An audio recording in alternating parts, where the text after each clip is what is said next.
नमस्कार, श्रेष्ठ यूपी देख रहे हैं आप। मैं हूं आपके साथ हर्ष भारद्वाज। देश में मोदी सरकार बन चुकी है, यानी तीसरी बार मोदी सरकार, और एक नए अध्याय की शुरुआत हो चुकी है। सरकार में मंत्रिमंडल का तो बंटवारा हो गया, लेकिन इसमें एनडीए के सहयोगी बाजी नहीं मार पाए।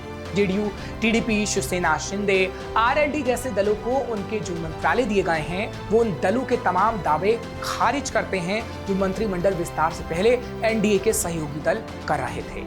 बात संख्या की हो या फिर विभागों की, मंत्रिमंडल विस्तार और बंटवारों में बीजेपी का ही दबदबा देखने को मिला। ऐसे में बड़ा सवाल है कि क्या विभागों का बंटवारा बीजेपी के लिए आने वाले समय में चुनौती पेश करेगा, जिससे सरकार पर खतरे के बादल मंडरा सकते हैं।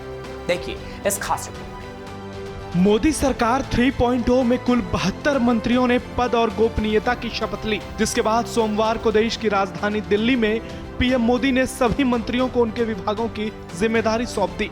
मोदी सरकार 3.0 में 30 सांसदों को कैबिनेट मंत्री, 36 को राज्य मंत्री और 5 को स्वतंत्र प्रभार का जिम्मा दिया गया। 72 में से 61 मंत्री बीजेपी के बने, यानी मंत्रिमंडल में बीजेपी का स्ट्राइक रेट लगभग 90% का रहा, तो सहयोगियों का 10% के आसपास। आपने एनडीए के कई घटक दलों को मंत्रिमंडल विस्तार से पहले ये कहते हुए जरूर सुना होगा कि वो एनडीए सरकार में कितनी हिस्सेदारी चाहते हैं। यहाँ तक कि कई दलों ने विभागों की इच्छा भी जताई थी, लेकिन जब पीएम मोदी के द्वारा विभागों का बंटवारा हुआ तो उसमें दबदबा सिर्फ और सिर्फ बीजेपी का देखने को मिला। पीएम मोदी ने साफ कर दिया कि भले ही सरकार एनडीए गठबंधन की है, लेकिन सरकार का पूरा नियंत्रण उनके हाथ में है।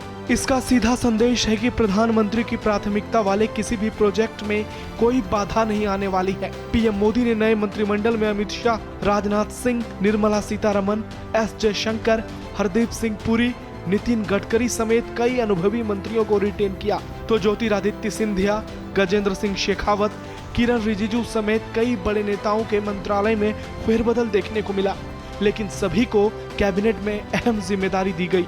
जबकि कैबिनेट कमेटी ऑन सिक्योरिटी के मंत्रिमंडल में कोई बदलाव देखने को नहीं मिला। जो जेडीयू रक्षा मंत्रालय की इच्छा जता चुकी थी, उसके सांसद ललन सिंह को कैबिनेट में पंचायती राज, पशुपालन, मत्स्य पालन और डेयरी मंत्रालय का जिम्मा दिया गया, जबकि जेडीयू के रामनाथ ठाकुर को बतौर राज्य मंत्री ग्रामीण विकास और संचार मंत्रालय दिया गया। बिहार के बाद देश के सबसे बड़े सियासी सूबे उत्तर प्रदेश की बात करें तो एनडीए के अहम सहयोगी आरएलडी प्रमुख जयंत चौधरी को कौशल विकास मंत्रालय के स्वतंत्र प्रभार की जिम्मेदारी दी गई। कहा जा रहा था कि जयंत चौधरी को पीएम मोदी कैबिनेट का हिस्सा बनाएंगे, लेकिन ऐसा नहीं हुआ। जबकि अपना दल एस के अध्यक्ष अनुप्रिया पटेल को स्वास्थ्य और परिवार कल्याण राज्य मंत्री का पद मिला। वहीं टीडीपी के राम मोहन नायडू को कैबिनेट में नागरिक उड्डयन मंत्री बनाया गया। कहा जा रहा है कि टीडीपी ने विशेष तौर पर इस मंत्रालय की डिमांड पीएम मोदी के सामने रखी थी। कुल मिलाकर मोदी सरकार में सहयोगी दलों से कुल 11 मंत्री बनाए गए। इसमें 5 कैबिनेट, 2 राज्य मंत्री, स्वतंत्र प्रभार और 4 राज्य मंत्री। हालांकि मंत्रिमंडल बंटवारे के बाद एनडीए के सहयोगी दलों की नाराजगी बहुत ज्यादा सामने नहीं आई, लेकिन सियासी गलियारों में ये चर्चा है कि भविष्य में एनडीए सरकार के लिए मंत्रिमंडल बंटवारा चुनौती खड़े कर सकता है। इसकी झलक शपथ ग्रहण के पहले ही दिख गई थी, जब एनसीपी अजित गुट ने खुद को मंत्रिमंडल से अलग कर लिया था। इसकी वजह थी कि राज्य मंत्री के बदले वो कैबिनेट मंत्रालय की चाहत रखते थे। एनसीपी अजित गुट के अलावा शिवसेना, शिंदे की ओर से भी बयान आया था कि वो भी कैबिनेट मंत्री का पद चाहते थे, लेकिन उन्हें राज्य मंत्री स्वतंत्र प्रभार का पद दिया गया। वहीं एनडीए सरकार के मंत्रिमंडल पर इंडिया अलायंस के नेता तेजस्वी यादव ने तंज कसते हुए कहा कि विभागों के बंटवारे में बीजेपी ने बिहार के लोगों को झुनझुना थमा दिया। खंड किए हैं और जिस हिसाब से विभागों का जो बंटवारा हुआ, हालांकि ये तो प्रधानमंत्री का है कि किसको क्या विभाग देते हैं। काम किसी भी विभाग में होना चाहिए, लेकिन जो बिहार की वजह से आप प्रधानमंत्री बने और मंत्रालय जब बिहार के लोगों को दिया गया, तो कहीं ना कहीं से झुनझुना जो है थमाया गया।